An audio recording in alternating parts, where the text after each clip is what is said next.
Hi, it's Pan, and this is my research project on Labyrinth. Labyrinth is a film made in 1986. It's directed by Jim Henson, with George Lucas, who did Star Wars, as executive producer.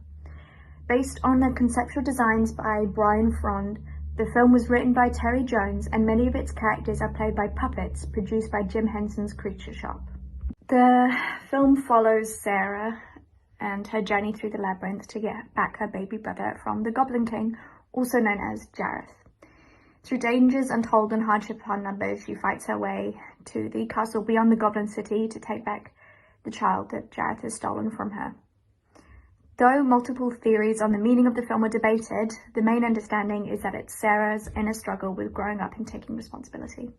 It is a musical fantasy film with the music created by David Bowie and Trevor Jones.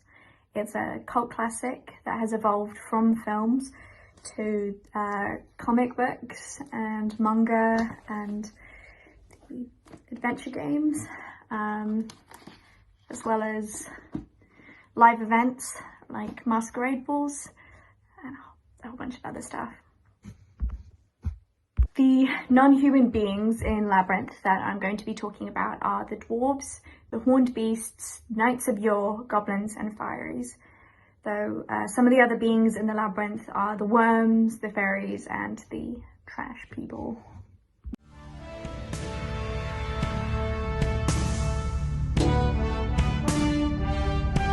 Hoggle, the caretaker dwarf, is non-human, but he has many human traits. He is an ill-tempered coward, but eventually he shows his loyalty and bravery when his friends are in danger. Hoggle is too much of a coward to disobey his master, Jareth, even if he wanted to. Sarah keeps trusting Hoggle, even though he tries to lead her to the beginning of the labyrinth and he drugs her by order of Jareth. Eventually, he steps up to help Sarah, disobeying the Goblin King. Hoggle can be seen as a reflection of the complexity of human nature, where individuals may possess both negative and positive traits, and the capacity for growth and change. His journey also serves as a reminder of the importance of standing up for what is right, even in the face of fear and uncertainty. Who's your favourite Labyrinth character? Hoggle. And why? Hoggle's my favourite because he's the flawed protagonist. He's just a likeable guy. Another character that Sarah encounters in the labyrinth is Ludo, the horned beast. At first he seems scary as he's heard howling from behind some hedges, but it's later discovered that he is a very kind beast. This can be seen as a reflection of the human tendency to judge others based off their appearance or first impressions, rather than getting to know them as individuals. His unyielding loyalty and his kindness shows us that he's a friendly character and helps the audience empathize with him. His loyalty, kindness, and empathy serve as reminders of the positive traits that humans are capable of exhibiting, even in challenging or uncertain situations. Who's your favourite Labyrinth character? I think probably Ludo. And what about him appeals to you? I guess he's just a charming fella, the whole rough exterior, but actually, soft on the inside. Didymus is another non-human character. He is a knight of yore and appears to be a hybrid of a dog, a fox, and a squirrel. He's made stranger by the fact that he rides an actual dog, given that he is mostly dog himself. He's extremely brave, even if the situation does not call for it. I believe his character appeal comes from this ridiculousness. Sir Didymus's bravery and sense of duty as a knight of yore can be seen as a reflection of the human desire for purpose and meaning in life. Many people strive to be brave and noble in the face of adversity, and Sir Didymus embodies this desire in his own quirky way. His tendency to charge into battle, even when it's not necessarily, can also be a reflection of humanity's tendency towards impulsiveness and recklessness. Who's your favourite character? Sir Didymus. And why? Because he's a dog that rides a dog. I thought that was really clever. And he's overconfident and funny. Being set in the Goblin City, there are bound to be goblins. According to the Labyrinth adventure game, goblins come in all shapes, sizes, colours and personalities, which is just like humanity. Adding to their human likeness is that they are the main citizens of Labyrinth, making them the norm for this world. despite the fact that they are non-human. This can be seen as a commentary on the social dynamics of human societies where the majority group tends to be seen as the norm or the standard, and the minority group are often marginalized or discriminated against. How do you feel about the goblins? The goblins? There are some kooky characters for sure. Fieries are the last of the non-humans that I'll be talking about. They are representations of indulgence, which is somewhat of a human trait. The Fieries are notable for their song Chilly Down, in which they try to encourage Sarah to let loose and indulge in her desires.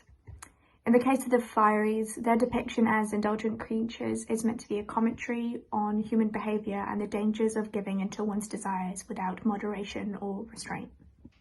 How do the Fieries relate to humanity? So they're the creatures that can take off their head. The dancing ones. Yeah. How do they relate to humanity? Yeah, what do you think they represent in humans? They're like dancing in the swamp or something? Is there any way you can relate to the Fieries? Yes.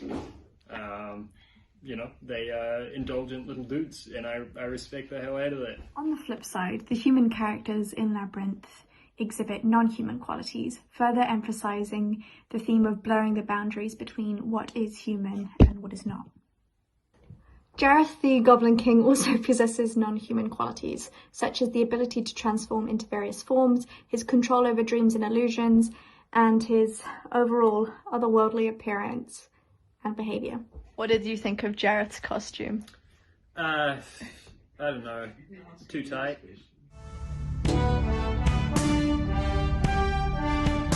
The Masquerade Ball also exhibit qualities that are non-human, such as their elaborate and fantastical costumes, their mysterious and ethereal behaviour, and their seemingly magical abilities to create illusions and perform impressive feats.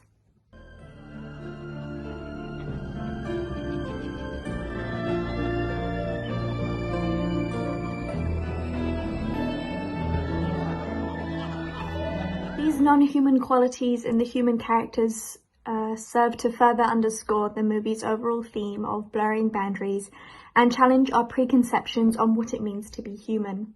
They suggest that human behaviour and identity can be complex and multifaceted, and that there's often more than meets the eye when it comes to the understanding of the motivation and actions of others. So even if the characters in Labyrinth might not look or act fully human, they can represent uniquely human experiences, which can be used to help the audience relate, and we can use it to help them relate to the mechanicals. Examples of this could be that the domestic mechanicals could represent kindness and loyalty, like Ludo. The cadet mechanicals could represent duty and bravery, like Sir Didymus.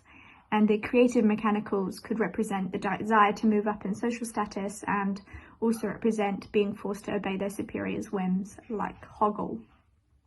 As the movie is from Sarah's point of view, it seems that no character, human or otherwise, is truly human.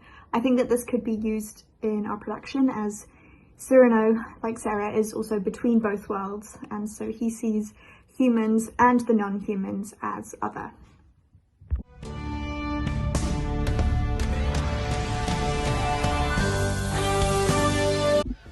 Thanks for watching. Any questions?